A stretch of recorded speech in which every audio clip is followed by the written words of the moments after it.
Halo teman-teman, selamat datang di Asynchronous Teori Ekonomi Mikro 1. Pada kesempatan kali ini saya Fajri, dosen di Departemen Ilmu Ekonomi dan Studi Pembangunan Undip akan menyampaikan latihan 8.5 terkait skala ekonomi.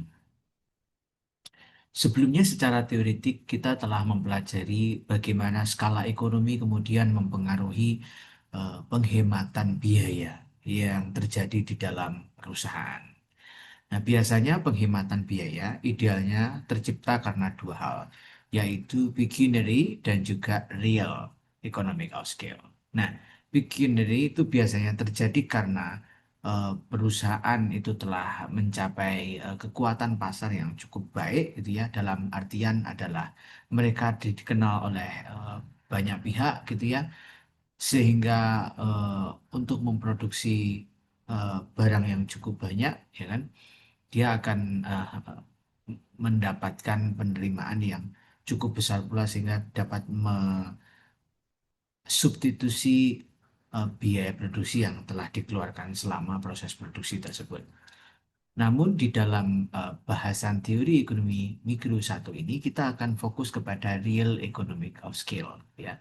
Nah, di real economic of scale artinya perusahaan mengusahakan, gitu ya, atau melakukan upaya untuk memitigasi terjadinya pembengkakan biaya yang cukup besar, gitu ya, melalui tiga skema, yaitu increasing return to scale, di mana pada saat output yang diproduksi makin banyak, biaya kemudian menjadi makin terjangkau. Nah, ini biasanya terjadi pada perusahaan yang membangun skala yang cukup besar di initial condition atau di titik pertama kali dia memproduksi barang, dan pada akhirnya di periode-periode selanjutnya akan mengalami penghematan, ya.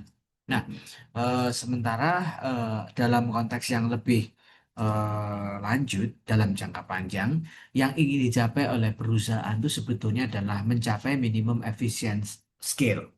Nah, minimum efficiency scale itu tidak lain berasal dari alokatif secara produksi, ya. Jadi produksi alokatif artinya perusahaan akan memproduksi sejumlah barang tertentu dalam jangka panjang, eh, dalam fase yang cukup hemat, gitu ya. Namun ketika kontribusi pekerja kemudian mengalami perubahan, misalnya seperti menambahkan pekerja baru atau menambahkan jabatan baru, maka yang akan terjadi adalah diseconomies of scale, gitu ya. Nah, seperti soal yang saya sajikan ini diberikan fungsi biaya jangka panjang total suatu perusahaan, berarti LRTC-nya dalam musiki tidak memiliki fixed cost, gitu ya, maka tingkat produksi berapa perusahaan mencapai minimum efficiency scale-nya, gitu ya. Oke, baik. Jadi dari sini Anda bisa ingat eh, bahwasannya MS itu tercapai pada fase eh, long run AC sama dengan long run MC, gitu ya. Jadi ketika apa namanya, tambahan biaya itu konstan, maka sebetulnya berapapun biayanya, maaf, berapapun output yang diproduksi oleh perusahaan itu sebetulnya tidak akan berpengaruh terhadap tambahan biaya. Nah, itu terjadi jika eh, sepanjang kurva long run average cost itu berbentuk horizontal, gitu ya, atau dalam jangka panjang long run AC dan long run MC-nya konstan, ya. Nah, tapi kalau misalnya long run TC-nya itu sudah dalam bentuk fungsi kuadratik, maka kita harus benar-benar bisa memperkirakan sebetulnya berapa sih banyak barang yang akan kita produksi untuk mencapai efisien secara produktif tersebut. Oke.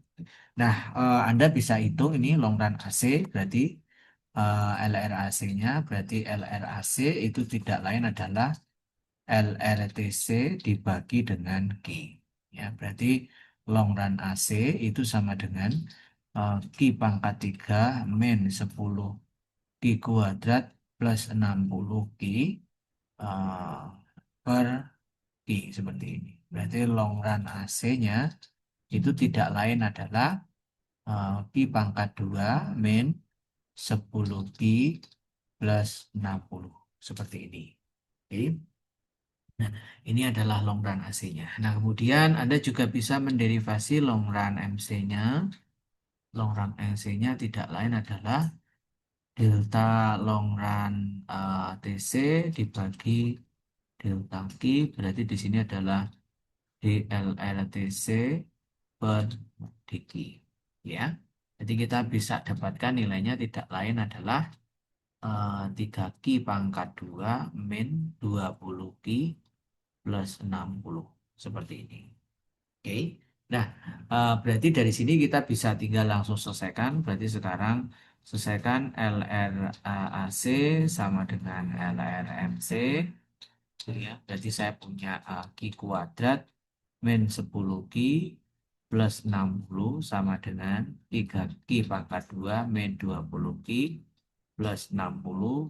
Masing-masing ini bisa kita coret 60-nya. Berarti sekarang saya tinggal punya Q kuadrat min 10Q sama dengan 3Q kuadrat min 20Q. Pindah ruaskan ke sana aja ya, berarti 0 sama dengan 3Q kuadrat min Q kuadrat min 20Q plus 10Q. Berarti 0 sama dengan 2Q kuadrat min 10Q.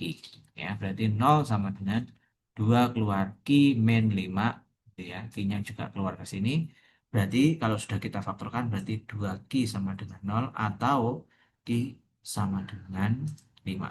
Berarti Q sama dengan 5 itu tidak lain adalah banyaknya barang yang kita produksi dalam jangka panjang untuk melakukan penghematan yang cukup besar, gitu ya, kira-kira begitu. Nah, artinya kalau misalnya yang kita produksi itu lebih besar daripada 5, ini akan terjadi diseconomic of scale, gitu ya. Nah, diseconomic of scale ini tidak lain ciri-ciri daripada decreasing return to scale.